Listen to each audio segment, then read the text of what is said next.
Happy holidays, everyone! It's that time of year again where we wrap up 2014 and we reflect on the year, we reflect on ourselves, and we like look in this room and we're like, I fucking hate you, fucking can't stand you. Yeah. Thank you! It's one of those videos. I don't know, do you guys want to talk about anything? Do you guys want to... Fuck no, let's finish! Yeah! See you guys next year! Guys. Is there any like stories that you guys want to share that like you felt like this, like 2014, like this happened and then you want to discuss that or any of that? Josh watering plants. That was... Oh my god! So let me show you guys. Okay, so in my office, we have plants like these. Just ordinary IKEA plants. IKEA plastic plants. And Josh came over and I think, you know, he thought it would be nice to give these plants a little bit of water because they were really thirsty. They look thirsty. But the thing is, it's not just one time. He's been doing it the whole time. For how long? Couple months? Couple months, like 5 or 6. I'm not sure. Half a year.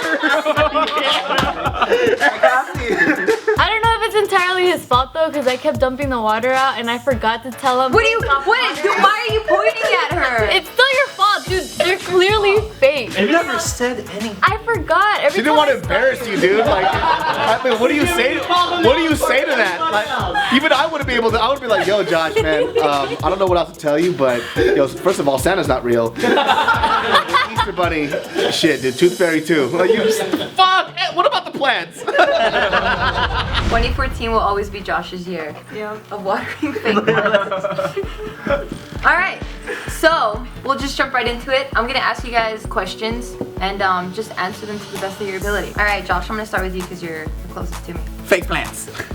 What's a memorable moment that you had this year? I'd say it's the plane trip to Seattle that I kept on telling you guys about like again and again. This was like the first time I actually traveled like without like any family or whatsoever, and I was traveling with friends. It was like really an eye-opening experience, and it felt like nice to do.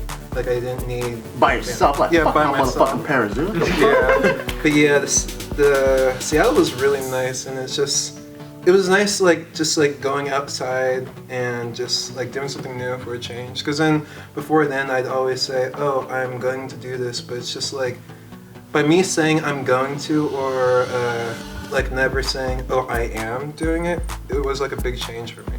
So, yeah, like the word choice like played a big part. I am gonna do it. Alright, Julia, same question.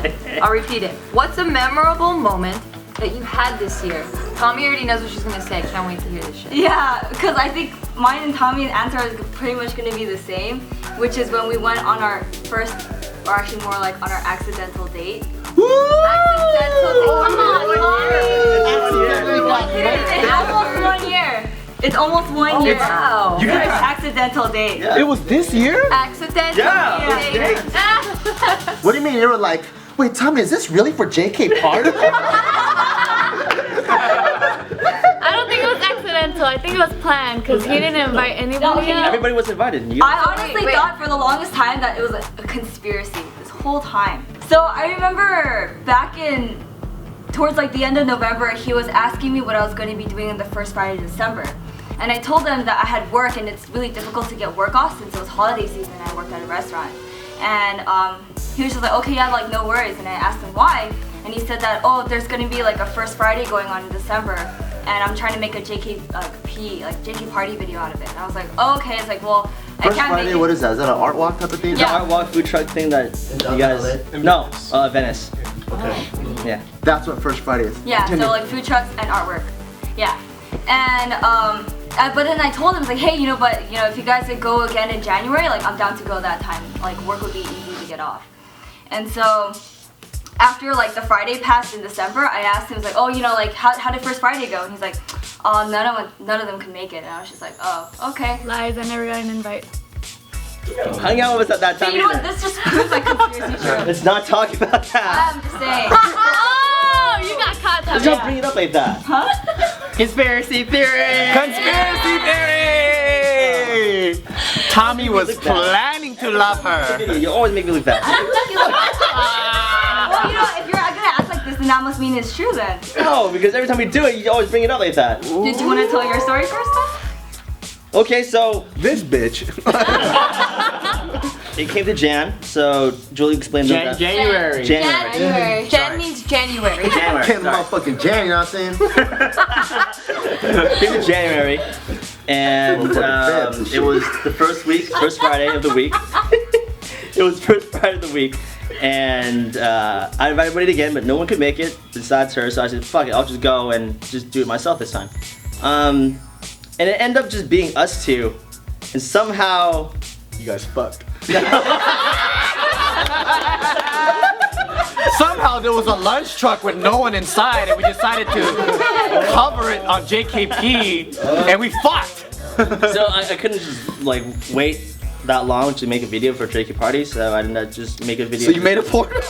Yeah, I mean, we both went to this thing, and by this time I realized that I really liked her. I started having random thoughts about it. Random thoughts? You mean picturing her naked and stuff? No. Us spending time together. It's more like us kicking it like twice, 3 times a month. Started having random boners for her, like. So yeah, over time, we just spent we just got to know each other over the night, and Over the night. The night. we spent like almost all day together. We came back to the office and we talked, and then we kind of just admitted to each other. We Like- thought she slept over. Oh no, not that night. Oh. But that's what's implied when you say Over the Oh, night. oh my We got bad. first, second, third base all My bad. Wow, Julie, a little run. hussy. Man, you're super easy, Julia. We're just kidding. Okay. So like leading up before actual first Friday, there have been hints where I like actually caught him off guard, where he looked at me in a very different way, and I was like, The way you describe it, you make it sound like a creep and shit. I saw him look at me. Like, make it sound a little more suave, dude. He was looking at me in a way that was different.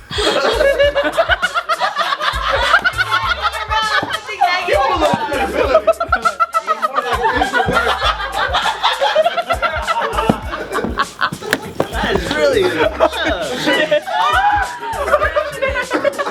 Oh, shit. He looked at you more affectionately. yeah, more affectionately and just like more excited. When January came along, he was like, hey, are you down for first Friday? I'm like, oh yeah, sure, right? So we had JK News that Friday, and then after JK News, everybody left, and I was like, huh, I thought this was a JK Party video, because then you and Gio left, and then Joe left, and then all of us was like Daniel and someone else, and I remember. I knew what Tommy was trying to do, so I was trying to bounce like real. Yeah, see, that's what I'm saying. See? You know, even if he did, that's pretty dope, dude. I mean, you fucking weeded everybody else out. You sent a fake text that nobody got. You know, that's a dope move, though, dude. This is a good accident, Tommy. You look fucking romantic. You would have been like, actually, I've been eyeing you from fucking years ago. That's a great way to get together. Well said. Thank you.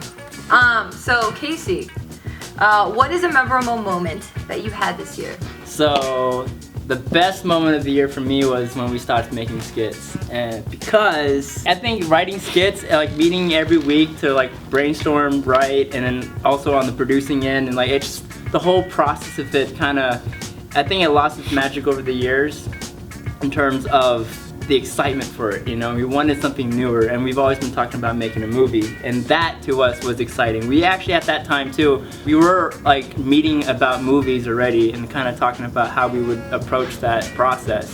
And so between the two, skits just kind of died in my heart, and I think secretly, like without even talking to each other about it, like I think everyone was just like, you know, skits are just it's not where it's at, you know. And so when we decided to finally pull the plug on that, it was very relieving, liberating, and I think for the better. I think that a good analogy would be like, there's these parents that have been saving up to go on vacation, and they're just waiting for their kids to like graduate college so they can go on vacation.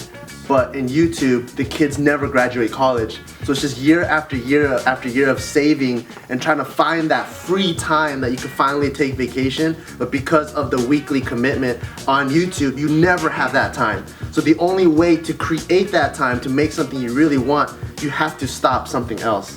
And skits was the thing that was kind of like, So you had to kill the kids. all of us. Yeah. To kill the kids. But then now we get to go on vacation and we come back and then we can make more kids or whatever we wanted to. It's just because everybody's concept of YouTube is very different. I mean, you're not gonna know exactly how taxing and timing it is until you actually do it. So, you know, even for me when I was going into YouTube, at first it was really fun, but having a weekly commitment to upload a video is fucking difficult because life happens too. And it's not something where you just, where this whole team gets together and like, you know what, let's shoot something. You have to have pre-production, you have to actually produce it, and then you have to get the crew together, write it together, you know, read lines. It's a whole concept, and for me, I didn't really understand it too. When I looked at them work, it boggled my mind that they could come up with a skit every week. Because even on my channel, I come up with a skit like once every 2 months, and that's fucking difficult for me, you know. So you guys also have to realize like the amount of time it takes for a team to do this on a weekly basis, and sometimes twice a week.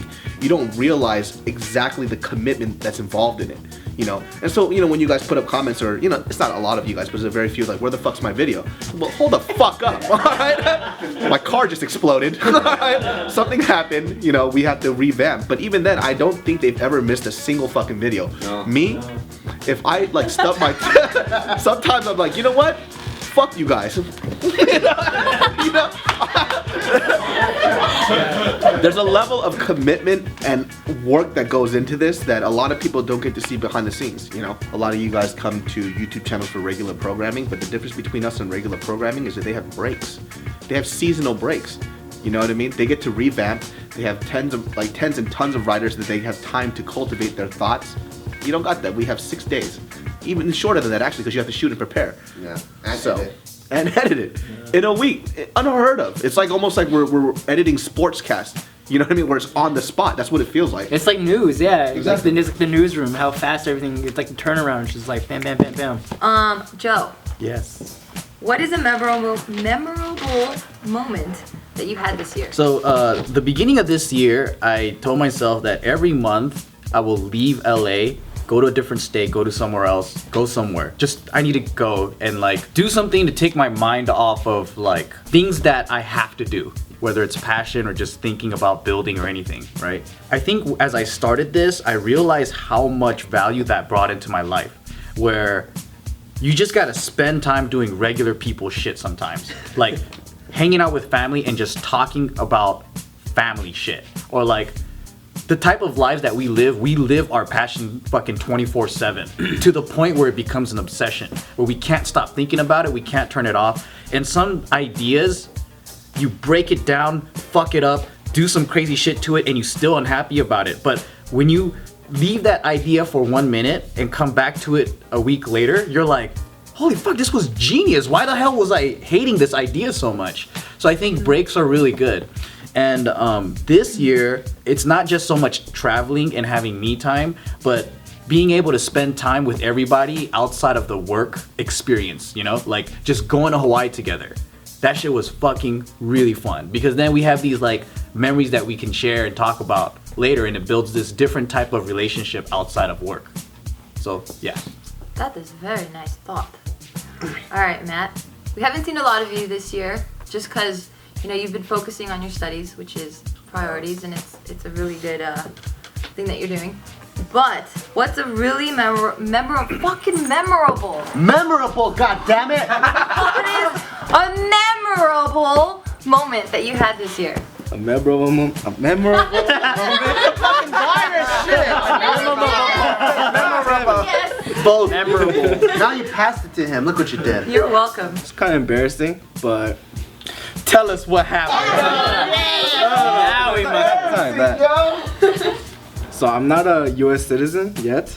Tied. Yeah. So I've been a permanent resident. I'm taking our job. I'm not illegal, but he's an illegal immigrant. This year we went through like the U.S. citizen process. So we recently just got a letter that we can go through the interview process to get it. So How long does that process take? Not that long. I think a few months. Like when you apply for it, and then they can give it. It's pretty quick because I got my citizenship about 4 years ago. No, you're an immigrant. I'm an area. Yeah, we knew that. I was born in. But I forget things. You know that. Yeah. I was. It's pretty interesting. You know, if you lived here for an X amount of time and you don't pass that test, you should get kicked the fuck out. Like that. That's how simple it is. What are some of the questions on the thing? What are the colors of the flag? Shut up! Wow. There What are are. the colors of the flag? Shit. Green, white, and red. So what happens is they'll give you 100 questions, right? And they'll only pick 10 of them. But with the 100 questions, they give you all the answers, and you can study it. And then you set the date and time for when you can take the test. So, but about 80% of it you already know. Well, how do you go to college and school in public school here? Do you have to have citizenship, or how does that work? Well, I have a green card, so I'm a permanent resident here. Oh, so you're not a legal immigrant. I kept thinking you like. telling you he wasn't. But it just when I hear immigrant, I feel like you came in a container and then you fucking ran on the shore. Oh my god. So how long have you lived here for? I came here when I was like first grade. And for the record, they're not related at all. We are related. Stop it. Stop it. We are related. I am dated. We were in a sardine boat. I was on top. He was on the bottom. Don't you have to like do the Pledge of Allegiance? Or some shit like that. I don't know. But it's nothing individual. It's nothing like. I expected, like, honestly, like fireworks. You know, you are an American. Dun, dun, dun, the guy comes out. It was just this very uninterested human being up there. Everybody put their hands in, blah blah, do the pledge. All right, you're a citizen. Yes. Well, there you go. Now you know what to look forward to. Sounds boring. The next year we do this video, he's gonna be like, yeah, I had my citizenship ceremony. Fucking boring. Or imagine he's like, it was amazing. We had fireworks. Oh, I would be pissed off. That's not embarrassing. Yeah, I thought it was something. I thought you failed it. No, I thought you got caught masturbating by your grandma or something. Like, this is really embarrassing. And that's your memorable moment. Thank you, Matt. Now, Brandon, what is a memorable moment? Good job. Thank you. That you had this year. Memorable. For sure, the most memorable moment. Memorable. I gotta get it right next time. Memorable moment was the Hawaii trip we had together. Specifically that last day where we went to Alan Davis and nobody was on the beach and the sun just came up that day. Oh, that was beautiful. And it was just like, I wanted to be like click and have the remote and just click pause for a second. Just be like, this is like, especially after the year I've had, like, it's been a roller coaster year. Like, it was just a moment I had to ask myself, like, is this real life? Like, is this happening to me right now? Did you pinch yourself? That's tight. Yeah, it was just, you wait, know. is Alan Davis? Wait, it was the last day we were there. The last day where you almost got killed. What the fuck, man?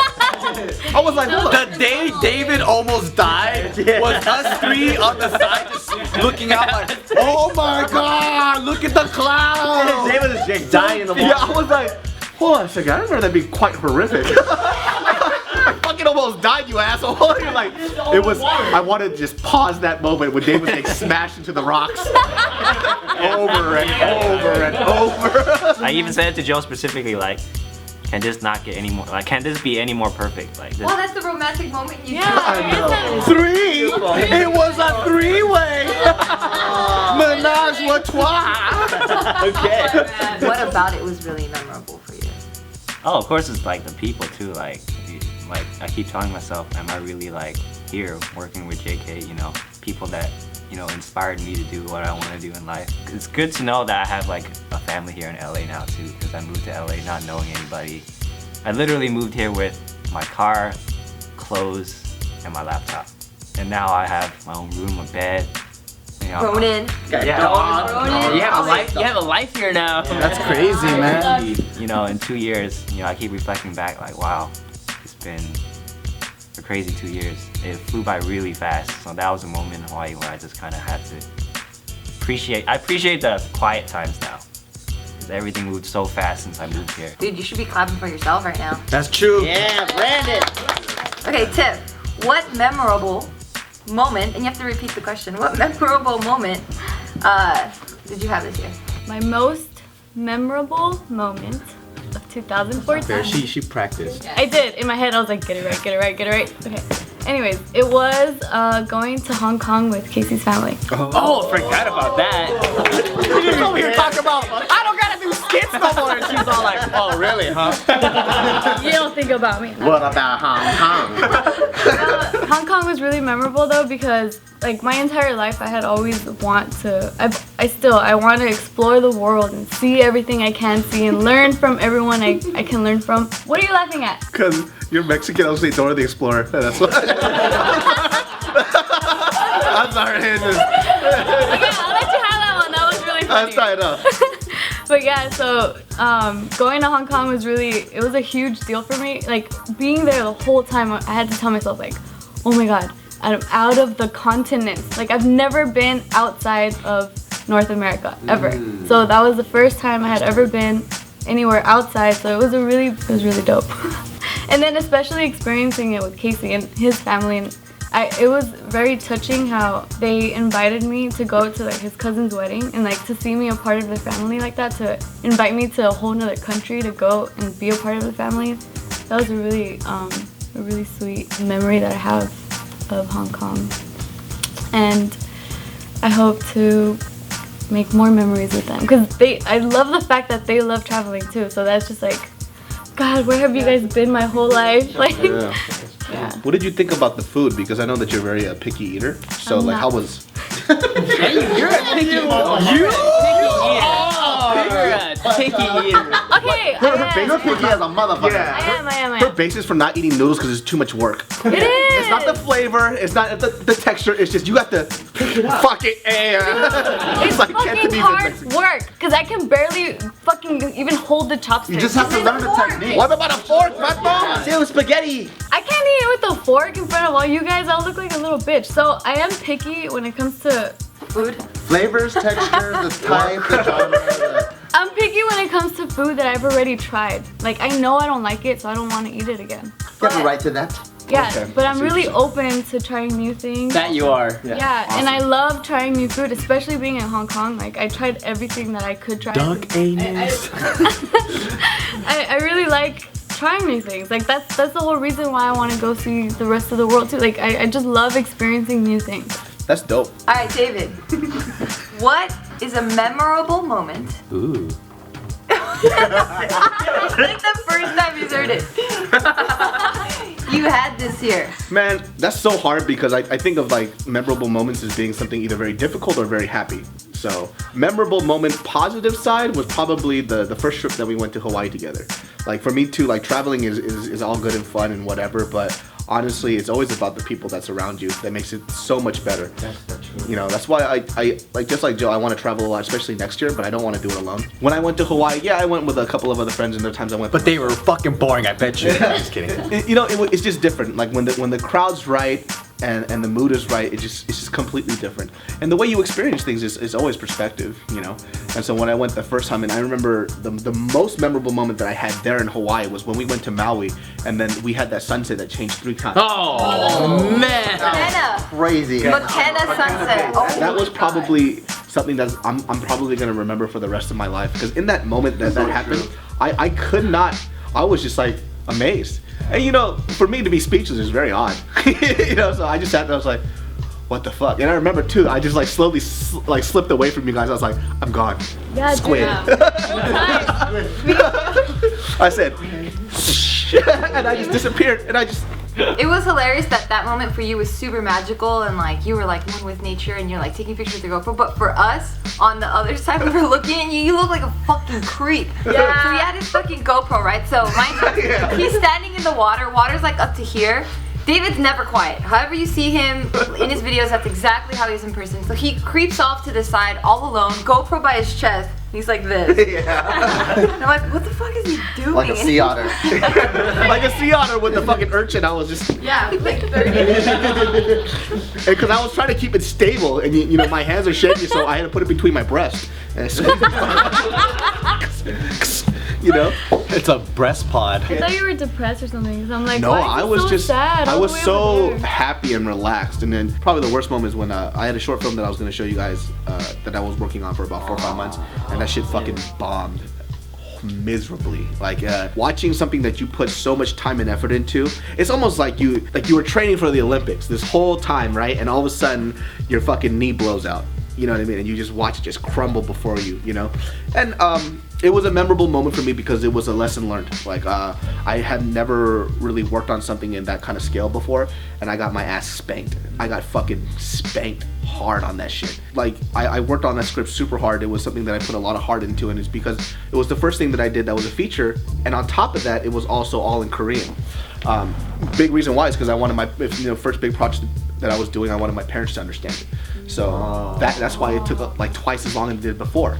So and then when it didn't turn out like the way I wanted to, like a sketch, whatever, you know what I mean? You work on it, it's like a 5-6 minute thing, whatever, fucking it trashes. But this one, there was so much time and effort put into it, and there was a huge heart to it, and when I watched it crumble right before me, it was a really hard pill for me to swallow. Like I've never failed like that before. Wasn't it like 50 pages? It was 56 pages, you know, and that was shortened because originally I was gonna write it out to about 80 to 100. The feature. Yeah, so the real feature. Real feature, Damn. you know? So I had to cut that down, and then when it bombed, I was a little bit depressed, you know. I just kind of like sat in my room, not angry but sad, because just what else do? You just have to fucking take it. You can't do anything about it. When it fails, you just take it like a fucking man, and you just have to deal with the emotional part of it. So that was very difficult, and you know, putting all that time into it, I lost a lot of time in other stuff that I could have done too.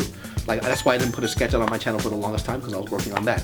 I was doing Funny Fat Fit. I had to put that to a halt because I was writing 12 hours a day, 12 fucking hours a day for almost 2 months straight. I didn't see sunlight. I didn't do anything, and that's why when we went on that vacation, it was so fucking needed. I hadn't done shit up until that point. I didn't go outside. I didn't like really talk to anybody else. I just worked, and so when we went on vacation, it kind of made me feel better about that. So that's why those two things are kind of connected. It was the hard work and then hanging out with you guys in Hawaii kind of made up for that shit feeling that I had. So that was my memorable moment of the year. Learning experiences. Growing pains. Growing pains, exactly. It sounds negative, but at the end of the day, it makes you stronger. It makes us all stronger.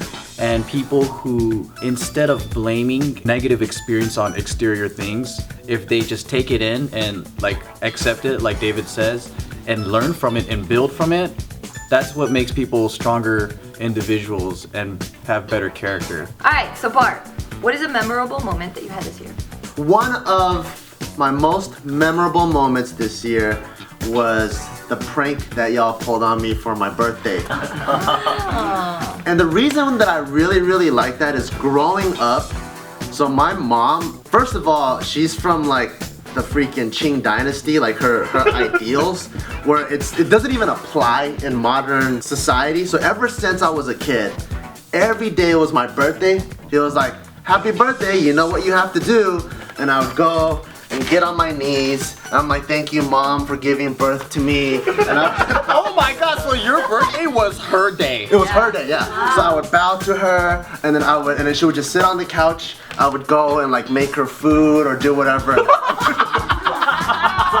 like giving thanks to my mom for her giving birth to me. So in my mind, I'm like, dude, you and Dad fucked to have me. It's not, I shouldn't be giving thanks to you. That was something that you wanted to do. But anyways, that was like my birthday growing up. And then finally in 5th grade, I kept complaining, and my mom's like, all right, let's try this fucking American birthday thing. So I was like, oh yes. I invited all my close friends from school. They came over, and then we went to Chuck E. Cheese. And I think after about an hour, my mom felt like we're having too much fun. So we went home, and then she was like, all right, you know what? It's 2 o'clock, should be nap time. So then she made all my friends take a nap. We woke up, and then my mom's like, wait, nap time at 5th grade? Yeah. And then she made all of us wake up, and then after that she was like, you know what, you guys gotta be productive. So she passed out math homework to everyone, and at the end of the day, all my homies were like, dude, I don't ever want to come to your birthday ever again. And I'm like, fuck, that's not how, and my mom's like, see, no one wants to come, that's American birthdays. Like, that's not an American birthday, that's your fucking Nazi birthday. I don't know how other people fucking have birthdays. And then so throughout my whole life, my birthday was never really that important, it was never the focus, but then randomly in a day where we just had an idea to do a prank on my birthday, for everyone to focus so much attention on me, and also for Just Kidding Films and Barbell Brigade, like the two families that I really love, come together. Everyone had such a great time. I was like, oh man, that was really, really heartwarming. And it made me feel like my birthday had a greater purpose, when before it was just any other day, like as a kid. Like up to then, it was just me getting on my knees and pretty much like serving my mom. And when I got older, it was just a regular day that I didn't really care about what happened. Because even at work or at college, I'm like, damn, today's your birthday? Dude, you should go do something. I'm like, for what? There's no point. And people thought I was crazy, but I thought they were crazy. And it wasn't until this year when I was like, oh shit, like it's actually a very memorable day to do something. And I was really thankful, and I have a lot of gratitude that I was able to spend it with the people that I love. That's really nice to hear, because that day you got fucked up. He's like, yes, son, you love me!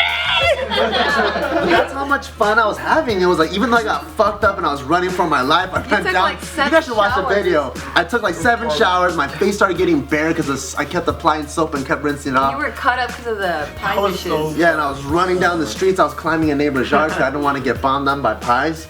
But it was really fun though. It was like, oh cool, all of this shit is happening on my birthday. This is so fucking cool. Took you this long to experience a birthday? That is the saddest shit I've heard. It's not even happy. I just feel so bad for you. Like, fuck, dude. Alright, so for me, my most memorable moment of this year was actually going to Hawaii for a lot of reasons. Mainly the first one or the second one? Both.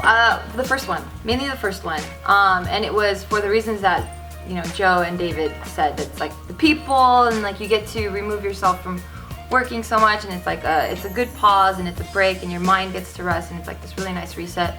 But it was also nice because of course the company that you're with, and I think any type of like excursion or like vacation or just like road trip that you go on, and it's not with the right people, it's always fucking weird, and it's just kind of awkward.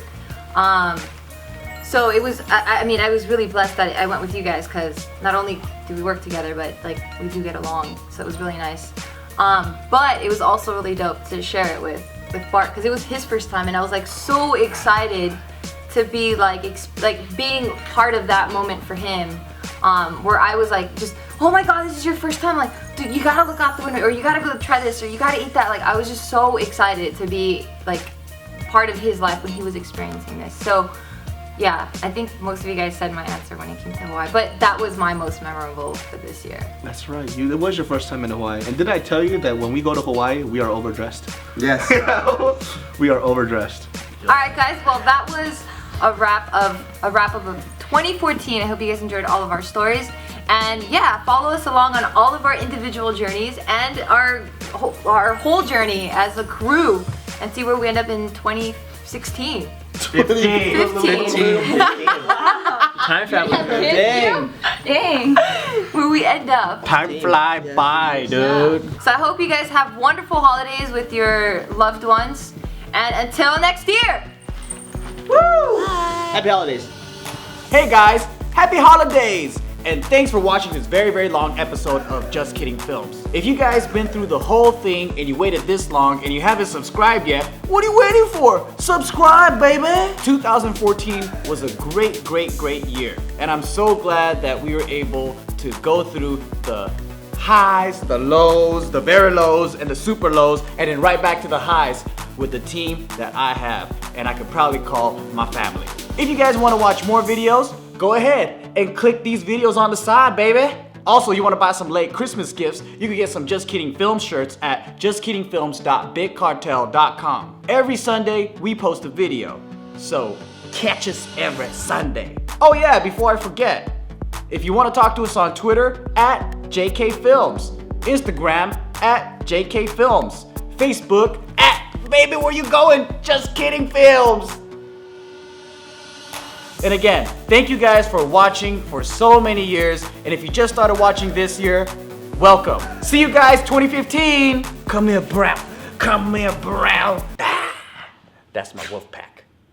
My wolf pack. My wolf pack.